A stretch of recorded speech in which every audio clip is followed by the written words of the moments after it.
Saluti a tutti, and welcome to this episode of Ciao DMV, Italian American Life in the DMV. My name is Joseph Barone, and I will be your host. This podcast channel is dedicated to all things Italian and Italian American in the DMV, aka D.C., Maryland, and Virginia. My focus is on the Italian American experience, from family stories to little-known history, to businesses, and to cultural events. Today is the first of a three-part series with Dr. Bruno Damiani. Dr. Bruno, as I like to address him, is a former professor of Romance languages and literature, specializing in the Spanish and Italian Renaissance at the Catholic University of America in Washington, D.C. He is an accomplished scholar, author, editor, lecturer, and consultant. In addition, he is the founder and chairman of Scripta Humanistica Publishing International. In this episode, we will focus on his early years, his coming to the U.S., and his acceptance to Catholic University. Welcome, Dr. Damiani. Thank you very much, Joseph. Thank you. It's a pleasure and an honor to be with you here today, and I am willing to share my thoughts according to your guidance. Well, thank you very much. So, what I'd like to do is kind of start off, as I start off with all of my guests, tell me where you were born and raised. I was born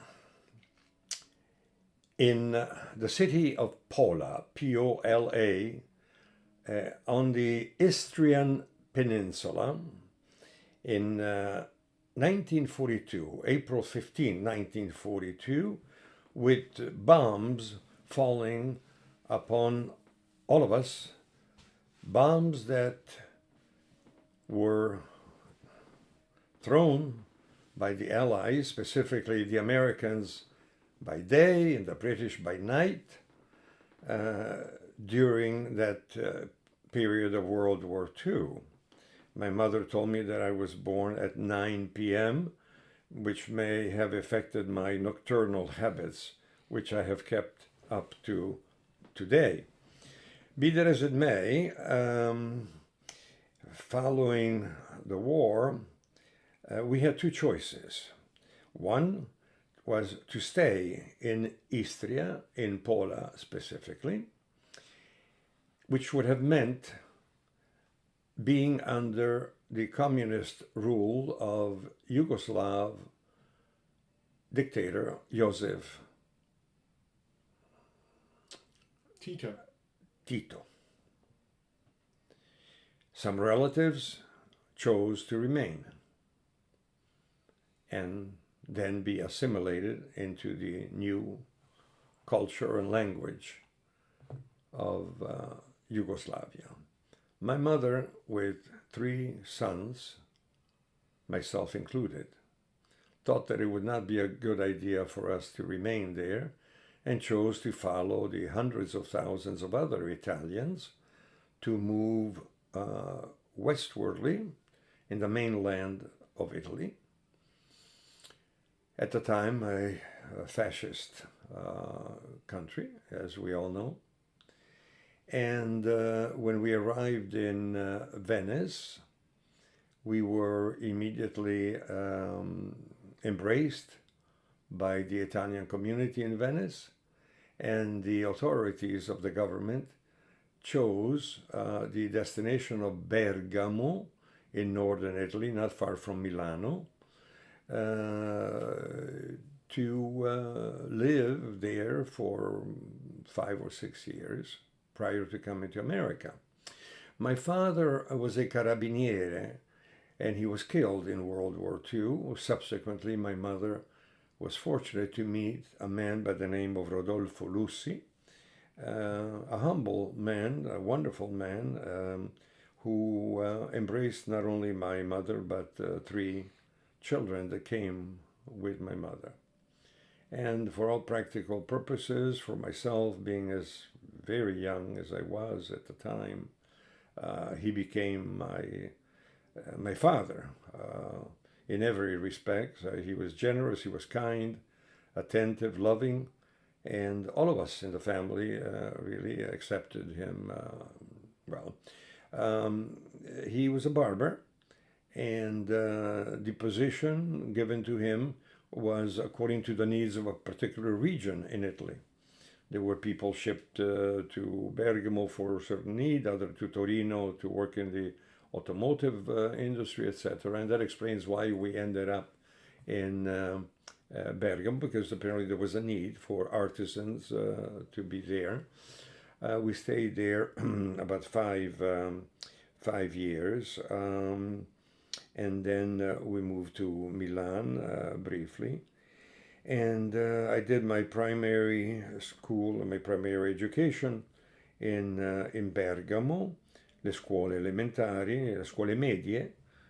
Scuole medie is the equivalent of actually the American high school. We studied early on bits of Greek and certainly Latin and French and so forth. And we then applied to come to the United States, all of us. We were given permission to come, and we settled in Columbus, Ohio, where apparently there was a need for people to work in the heavy industry, welding particularly. So my father, the barber, had a secondary professional interest, which was welding, that he was doing as well. My stepfather, I should say, in Pola, and began working at a factory in Columbus, Ohio. Heavy work, to be sure, but at least he was able to provide a modest house in the region in the area of Grandview in Columbus, Ohio. And immediately I was enrolled in Catholic school, St. Thomas Aquinas College High School, only for boys, a magnificent school with wonderful, dedicated teachers, Dominican priests. And I managed to finish high school rather quickly because of the preparation I had received in Italy. So I was out of there in 3 years. At 16, I entered Ohio State University. I was quite young, but I entered into a dual program, pre-medicine and humanistic studies.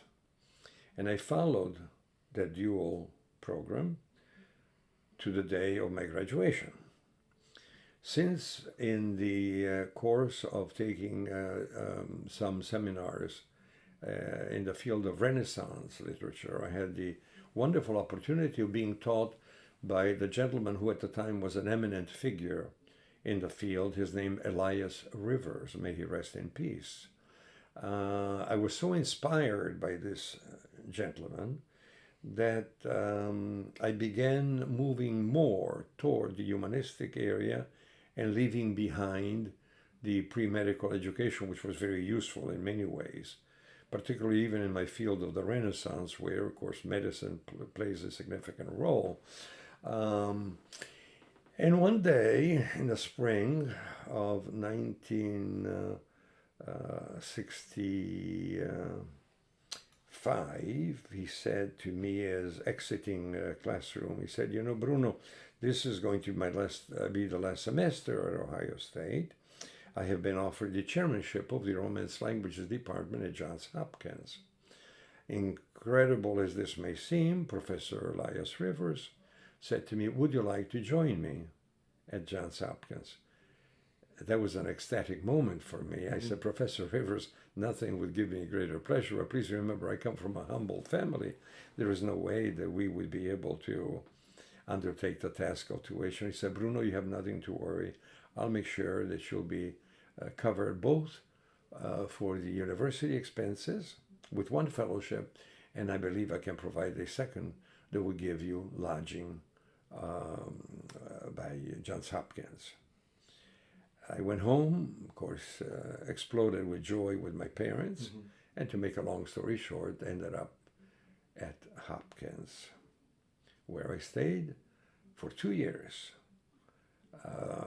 Everything was taken care of, And I was surprised that Hopkins was so generous in providing me with a 2-bedroom furnished apartment in a high-rise building with underground parking, about 5 minutes from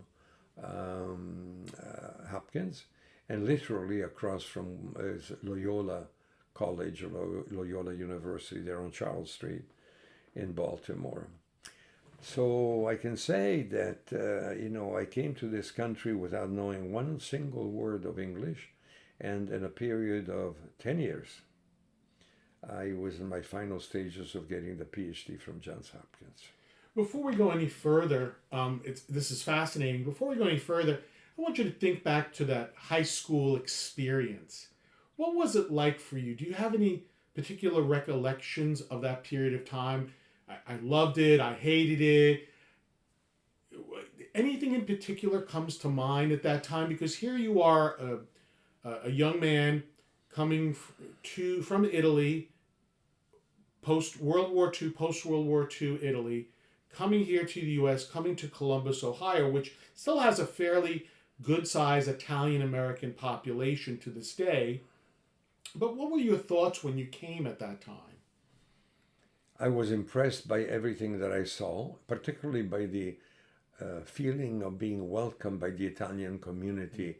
The Church of St. John's would be something parallel to what the Church of Holy Rosary is in Washington.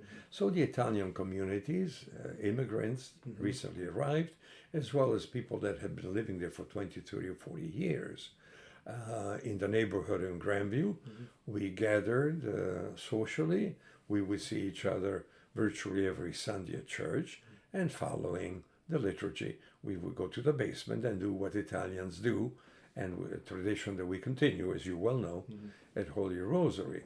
In terms of my high school experience, I was impressed by the dedication, the love, and the discipline administered by the Dominican priests. All the teachers were Dominican priests, a luxury that we don't quite have these days. I took the scientific program, which combined, of course, the science curriculum together with humanities, and that involved Italian literature and Spanish. And then I focused on the Renaissance. And the teachers in those areas always gave me 99 as a grade, simply because there was no space in the report card to put 3 numbers. And so I was told.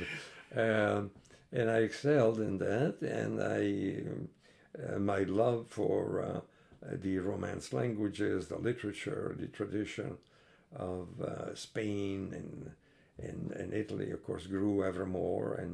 And ultimately, as I mentioned earlier, when I came to America, after following a dual curriculum, I ended up focusing precisely on that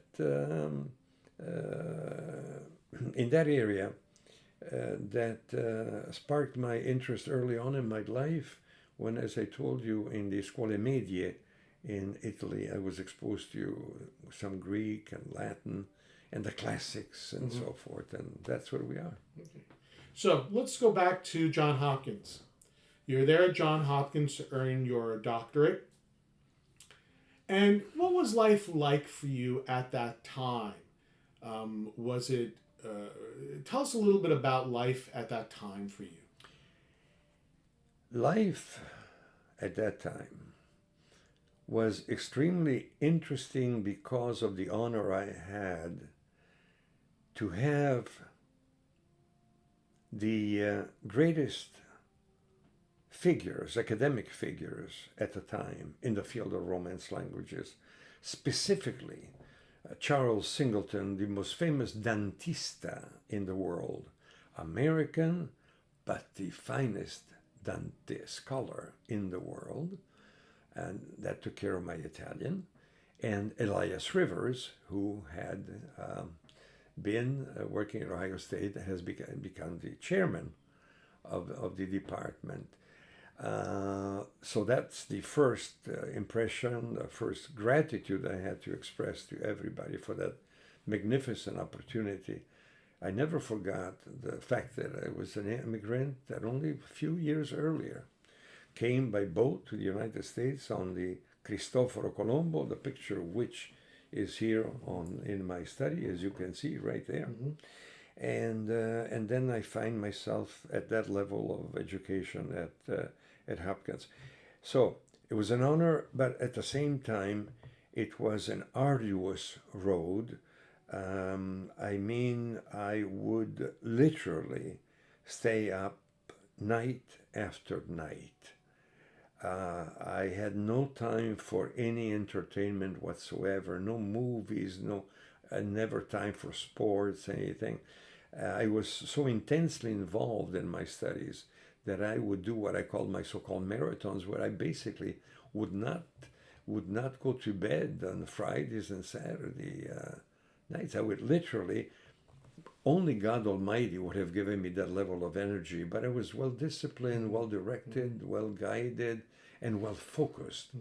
I mean, I could, in retrospect, I cannot imagine that in those days I would go to the 5 a.m. Mass at St. Mary's Church, the cathedral, which is on Charles Street.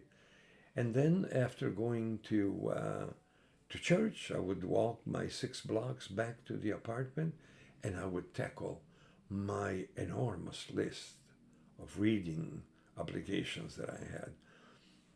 How I got that energy, only Almighty God knows, but I was inspired by my setting, by the people around me, and I also looked forward to what would be at the end of the tunnel for me, which gave me courage to continue.